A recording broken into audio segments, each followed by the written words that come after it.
โดยแต่สั่งให้ยังบ่มี ยังบ่มี เขาอยากกินขนมหั่นเด็ก อ๋ น้ อ อย สมมุติว่าเด็กน้อยอยากกินขนมเอาอันนี้มาแลก เอานี่มา โอ้ กะโลนึงนี่ โลนึง โลนึง กับข้าวจีก้อนหนึงกับขนมก้อนหนึง โดย ก็ว่าโลนึงเป็นเงินน่ะ7,000กีบนี่ เอาโลนึงก็ได้7,000กีบคิดว่าซ้ำนี่สิได้จักโลเอากระสอบข้าวนี่ 10 ปลายโล โอ้ สิบ่ได้100ปลายโลวันฮะ800,000กับ50,000ไปซื้อตลาดพุ่มพวงเลย โอ้ 800,000กับ50,000แล้วก็ซื้อมานี่เลยเงินน่ะบ่ได้ข้างทงเลย อ๋อ เงินจำนวนมาแต่ตลาดหั่น ที่ขายตลาดมาได้มาซื้อมาค้ำมาเบิด หมดเลย โอ้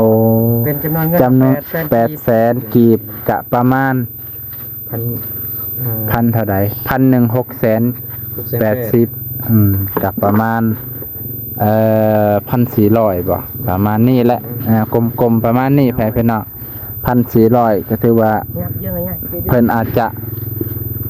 บ่ฮู้ว่าเพิ่นสิขายได้เท่าใดเนาะเพราะว่าเฮายังบ่ได้ติดโลเด้ ยังบ่ทันกิโล แต่ว่ากะว่ากำไรแน่นอนเนาะ เอา อ่า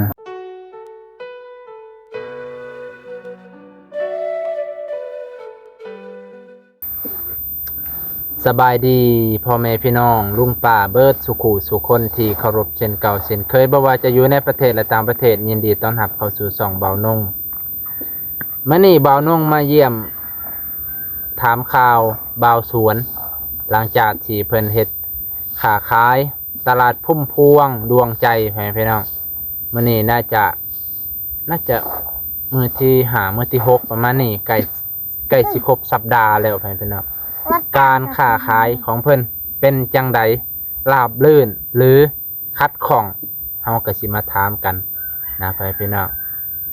คันราบรื่นก็พ่อแม่พี่น้องก็ต้องยินดีนำเพิ่นถ้าบ่ราบรื่นมีอุปสรรคพ่อแม่พี่น้องก็ต้องให้กำลังใจเนาะพ่อแม่พี่น้องทุกคนก็อยากลองอยากเฮ็ดผิดมันก็ต้องมีลองผิดลองถูกนั่นแหละพ่อแม่พี่น้องบ่มีหยังจะราบรื่นเนาะก็คือกับชีวิตของบ่าวน้องนั่นแหละช่วงแรกๆกับอุปสรรคหลายอย่างตอนนี้ก็พอไปได้มาเป็นไปพี่น้องกับบ่ถึงขั้นว่าราบรื่นเนาะเอามานี่ไปเบิ่งชมบรรยากาศน้ำกันไปพี่น้องนี่เด้อพี่น้องบรรยากาศตอนค่ำหัวแดงเอื้อยเพิ่นก็กำลังปัดกวาดเฮือนซ่านเพิ่นก็ทำความสะอาดหน้าบ้านโอ้ยเนาะผู้เฮ็ดเฮือนซ่านให้ก็เป็นตามีความสุขเห็นแล้วเพิ่นปัดกวาดเฮือนซ่านทำความสะอาดบ่ปะให้มันหกมันเหือกเนาะบ่าวนงก็เห็นแบบนี้แล้วยินดีปลื้มปิติเคินล่ะปลื้มปิติผู้ให้ก็มีความสุขผู้อยู่ก็มีความสุขคือกันพี่น้อง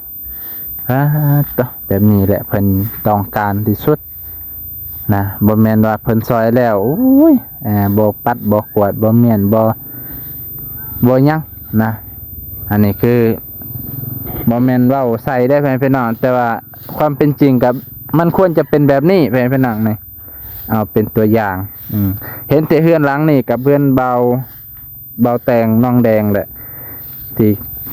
ขยันหาขยันเฮ็ดพี่น้องโตนี่ธุรกิจใหม่พ่อแม่พี่น้องธุรกิจบ่าวสวนใหม่สบายดีบ่าวสวนนบเลยโอ้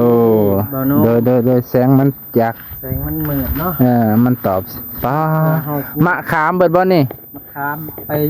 ขายตลาดพุ่มพวงมื้อนี้ ป้าโต หลาย เฮ็ดแบบนี้ได้กำไรอยู่บ่เว้นฮะ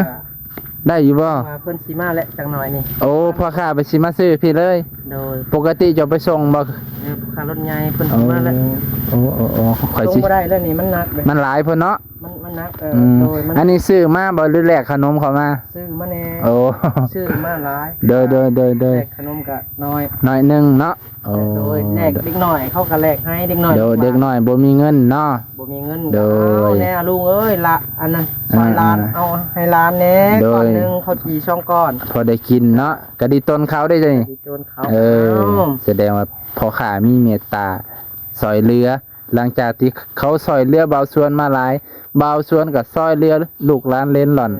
โดย พิ่นอยากกินขนมขนมก็แลกก็บ่ได้หลายแลกก็ไปตามราคาขายนั่นแหละ โดย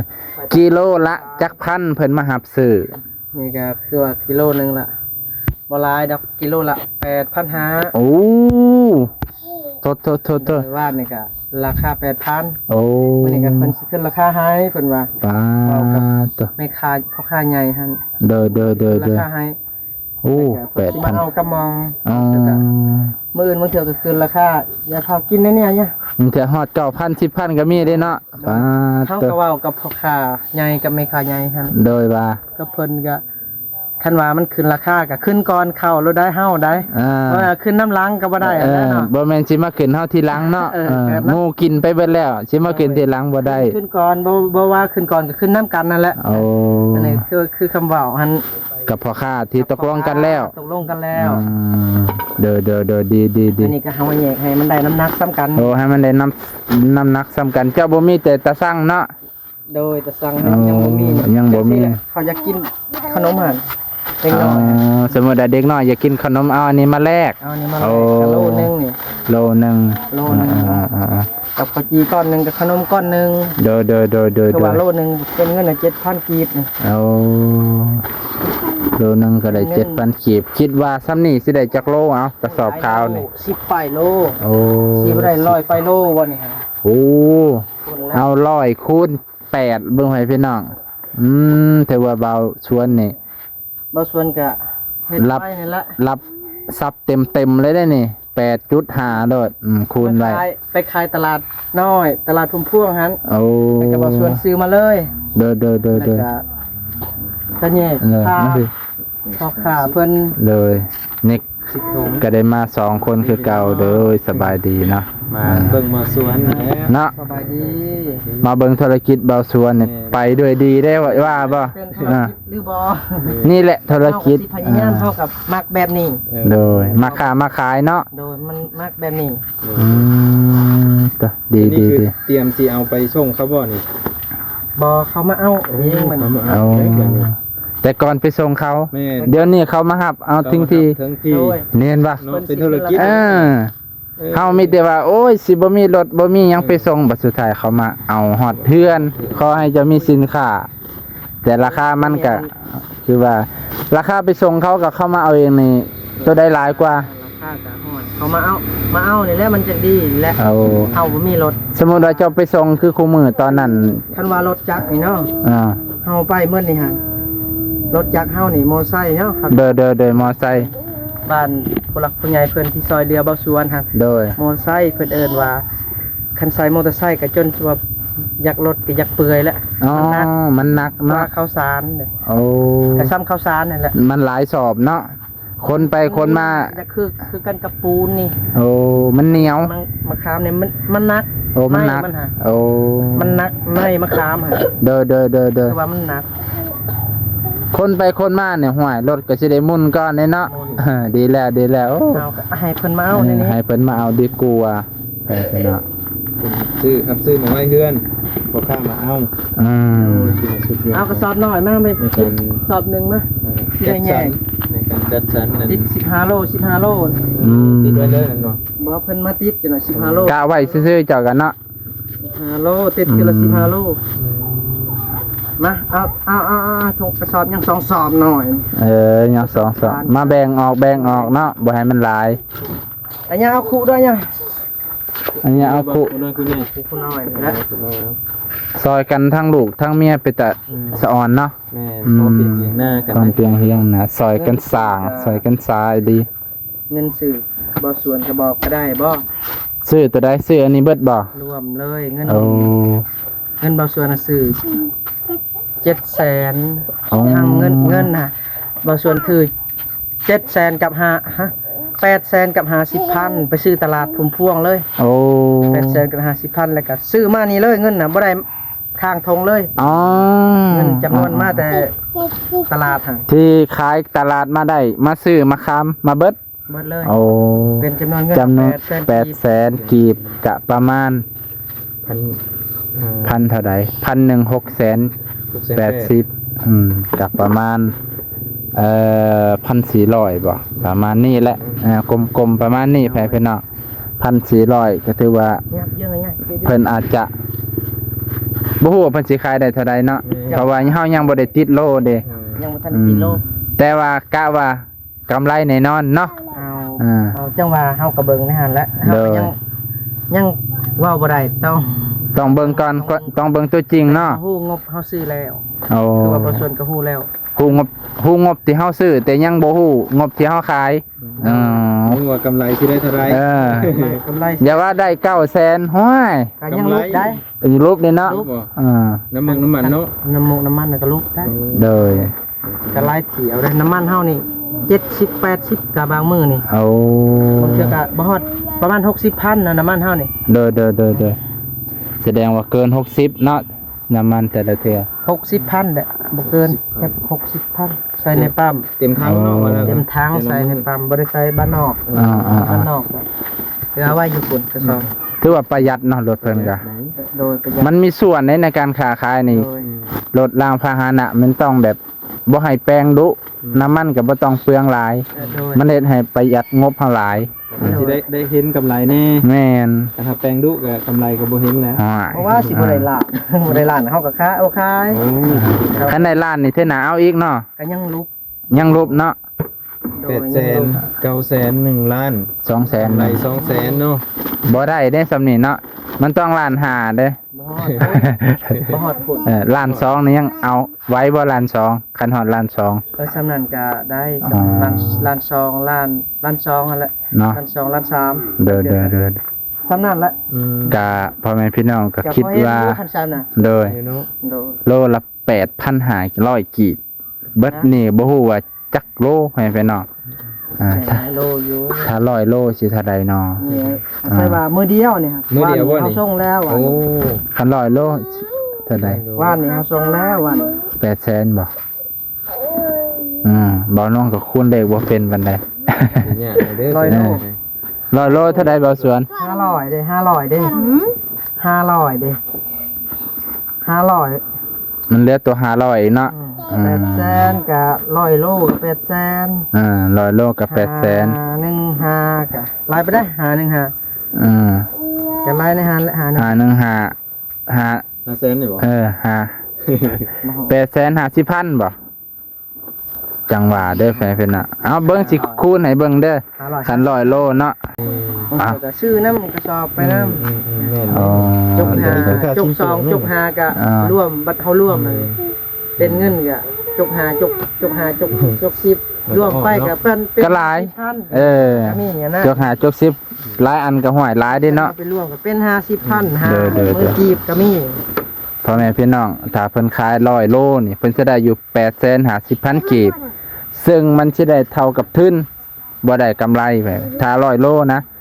ถ้า150นี่เพิ่นสิได้อยู่ล้าน อันนี้ 250,000 กีบแพ่พี่น้องได้กำไร ผู้หลักผู้ใหญ่เบาสวน โดยเอ้า เบานงแล้วก็เบาบาง โดย ผู้หลักผู้ใหญ่เพิ่นคือว่ามื้ออื่นในวันจันทร์เนาะ โดย วันจันทร์เพิ่นที่ซอยเหลือเงินเบาสวนหัน โดย ว่าผู้หลักผู้ใหญ่เบานง แล้วเอา กับลุงคูณอยู่ประเทศไทยสายใหม่ โดย ให้อยู่ดีมีแห้งมื้ออื่นเบาสวนได้ผูกแขนกับเบานงและก็อวยพรอวยไส้ให้หมดขอบหมดครัวกับผู้หลักผู้ใหญ่ โดย ลุงคูณอยู่ประเทศไทยหั่นแหละ โดย เบาน้องให้อยู่ดีมีแห้งมีแต่คำอวยพรอวยชัยเด้อ โดย บ้าน เมื่ออื่นนี่ผูกตอนใด ถูกตอนเช้า ตอนเช้าบ่ได้ไปบ่ได้ไปบ่ เฮาก็ตอบแทนคนงามคนความงามความดีของผู้หลักผู้ใหญ่เพิ่นซอยเงิน โดยเข้าใจ คนที่มีใจบุญกับบ่าวสวน คนที่ให้โอกาสซะเนาะ โดย โดย แต่คนที่มีโอกาสตัวใดขอโทษเด้อบ่าวสวนกะคนภาษาเว้าเล่าวก็ได้ฮักกับภาษาบ่าวสวนกะคนชนเผ่าเราถึง โดยว่าบ่ผิดนะบ่ผิดว่าถือกับขออภัยเนาะ คิดว่า โดย ขออภัยนำผู้หลักผู้ใหญ่ โดย ผู้ที่ซอยบ่าวสวนหัน โดย ว่าบ่าวสวนในผูกขอตอบแทนคำอวยพรอวยไส้ โดย ให้อยู่ดีมีแห้งหมดขอบหมดครัวกับลูกหลาน ลูกเต้าเราหล้านเพิ่นนั่นแหละ อยู่ดีมีแห้ง ลุงคูณ โดย ประเทศไทยสายใหม่ โดย เบิดสุขุสุคนกับจานบาง โดย ให้มานํกันนี่แหละ โดยนี่ก็บางส่วนก็ยังบ่ได้ท่านได้พ่อเงินทุนนะคือว่าบางส่วนนี่อยากซื้อมันแบบมันเขามันแหง มันแห้ง มันแหง โอ้ แบบเพิ่นอยากขายแบบ15สอบบางเทื่อมัน โอ้ มันนี่มันคือมะขามเนาะ โดย 15สอบอันนี้ขอโทษขออภัยผู้หลักผู้ใหญ่ก็บ่ได้ว่าถึงเพิ่นผู้หลักผู้ใหญ่ที่ซอยเหลือบ่ส่วนเด้อนี่ขอโทษขออภัยคือว่าบางส่วนก็เสียดายอยากซื้ออยู่ฮักบ่มีทุนซื้อแล้วก็ อ๋อ ขอโทษขออภัย โดย ผูกคอตอกแขนให้ผู้หลักผู้ใหญ่เพิ่นมื้ออื่น อืม กับเบาวนงเบาจันบ้าง โดย มาร่วมกันเนาะ มานํกันมื้ออื่นประมาณ 8:00 นเช้า เป็นน้องเศร้าเลยเนาะแสดงว่ามื้ออื่นบ่ได้วิ่งตลาด มื้ออื่นก็บางส่วนก็อยากไปหั่นแหละฮะก็ผู้หลักผู้ใหญ่เพิ่นซอยเฮาก็ตอบ แทนคุณ แทนคุณกับคำอวยพร โดย ให้ผู้หลักผู้ใหญ่เพิ่นหัน โดยอ่ะเข้าใจแล้วเนาะมื้ออื่น8:00 นเช้า พิ่นก็บ่มีเงิน 9 นาฬิกาบ่ได้บ่9 โมงบ่ได้เป็นเลิกงามยามดีคันว่าบ่ได้ไปวิ่งตลาดน้อยก็กระเทินได้ เฮาก็กระเทินได้เว้าแล้วก็ได้ถูก โดย ผู้หลักผู้ใหญ่เพิ่น บ่ต้องเอาใหญ่ได้คันเอาใหญ่น่ะค่อยบ่มาได้ บ่ได้มีชาวนี้แต่คำเว้าเฮาบ่ได้มี นั่นแหละผูกแขนได้ซื่อคันเกิดแต่ว่าอยากผูก ไว้ใส่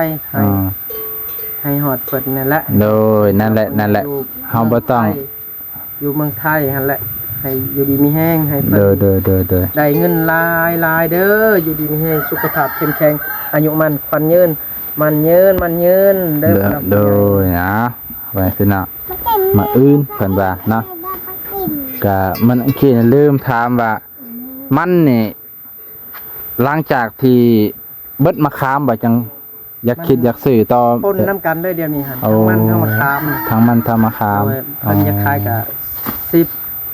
10สอบลดต่ำสุด โอ้ วันนี้เงินบ่ส่วนนี่ก็4บ่ฮอดมันคือ15สอบ อ๋อ มันน่ะมันเป็นส่วนเนาะ เพราะว่าเขาขายกับใครเบิดชุดเนาะเบิดชวนโดย บ่เชื่อ เข้า ผู้ ใจ ส่วนบ่หลายก็คนละ15สอบแม่นบ่